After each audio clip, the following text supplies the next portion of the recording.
When mostly this simple question is asked, if a business wants to grow, what can it do? The answers usually comes out quickly. Sell more, advertise more, open new branches, or reduce prices. All these answers are correct, but they reveal something important. Most people think about growth is in action, not in strategy. Businesses often rush into growth without clearly understanding how they want to grow or how risky that growth might be.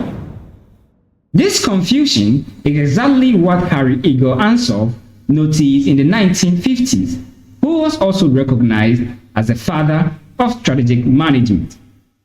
Managers wanted growth, but many failed because they chose the wrong path. Some expanded too fast.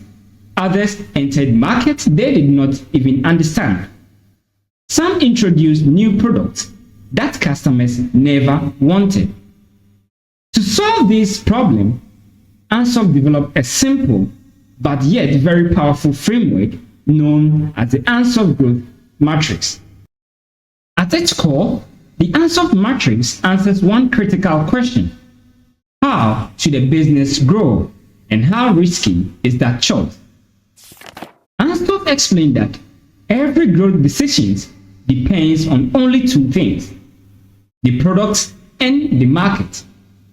A business must decide whether it will sell existing products or new products, and whether it will sell to existing markets or new markets. When these two decisions are combined, they produce four growth strategies, or better known as the four quadrants of growth, each with a different level of risk. These strategies form the Ansoff Growth Matrix. But before I start with the strategies, let's get a clear picture of how it looks. And the first, we talk about if we don't change anything, not the products, not the customers, that is one kind of growth. If we change only one thing, either the product or the market, that also is another kind of growth. And lastly, if we change everything, it could be the products and the customers. That is the most dangerous kind of growth. Now, after knowing all these, let's delve deep into each of these strategies. And the first strategy that we are going to talk about is market penetration. Here we mean by growing by doing more of what you already do. The first and safest strategy is market penetration. This strategy involves selling existing products to existing markets. In simple terms, the business is saying, we are not changing what we sell, and we are not changing who we sell to. Instead, all the thing that we want to do is to sell more. This is the most common growth approach because it carries the lowest risk. The company already understands its customers. The product is already accepted and the market is familiar. The common tactics used by businesses at this stage are increasing advertising, offering discounts, improving customer services, extending opening hours, or introducing loyalty rewards. Let's picture this in Ghana's telecom industry. Companies like MTN, Telecel, and Airtel are not selling new products. Instead, they still offer calls, data, and SMS to the same customers over and over. What changes is how aggressively they compete. They compete through cheaper bundles, bonus airtime, student packages, and promotional offers. Market penetration is low, but what we must understand is that competition is often very intense and profit margins can become very thin. The second strategy is market development, which involves selling existing products to new markets. Here I mean taking what you sell to new people. The business believes strongly in its product but wants to find new customers in new location or segment. This could mean entering new country, targeting a different age group, or expanding into a new region.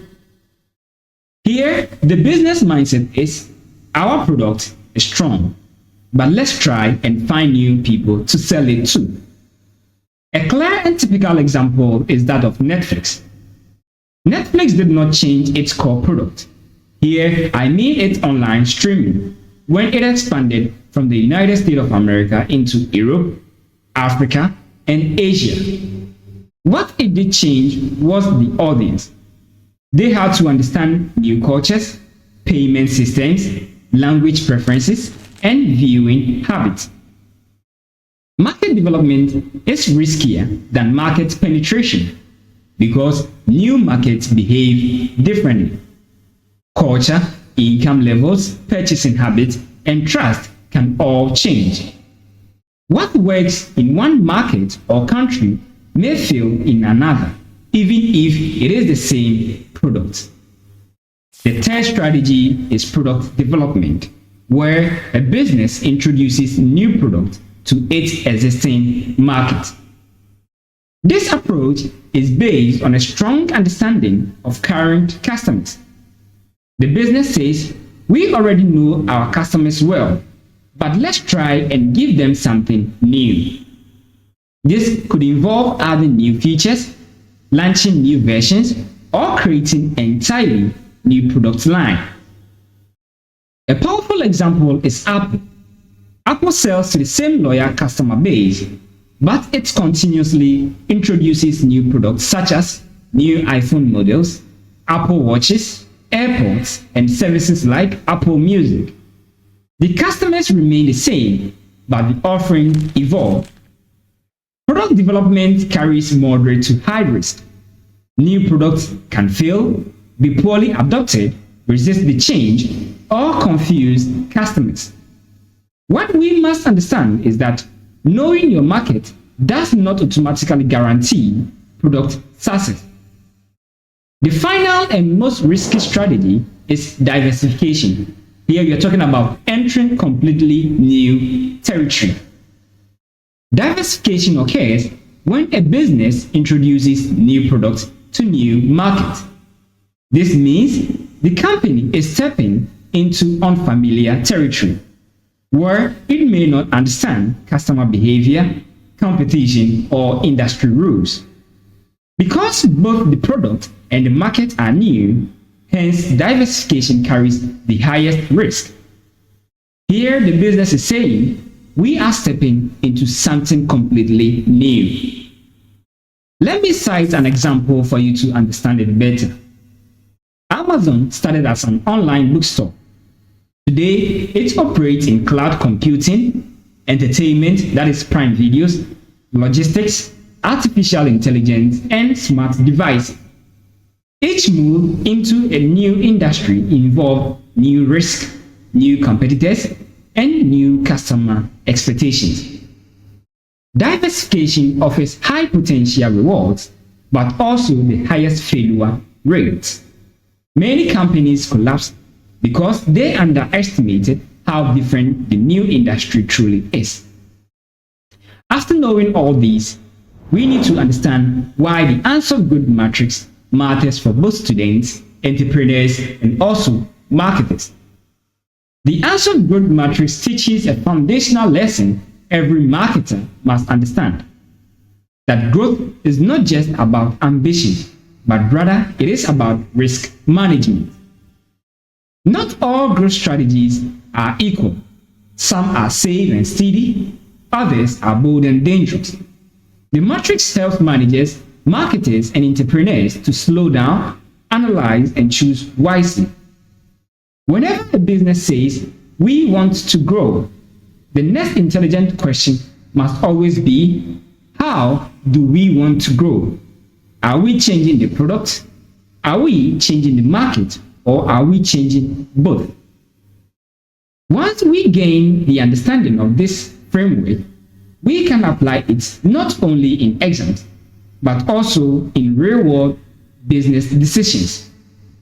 Hi, I am Jay, and welcome to Jay's Marketing Consult. If you did enjoy this lesson, please kindly subscribe, like, share, and comment down below. and also stay tuned for the next lesson.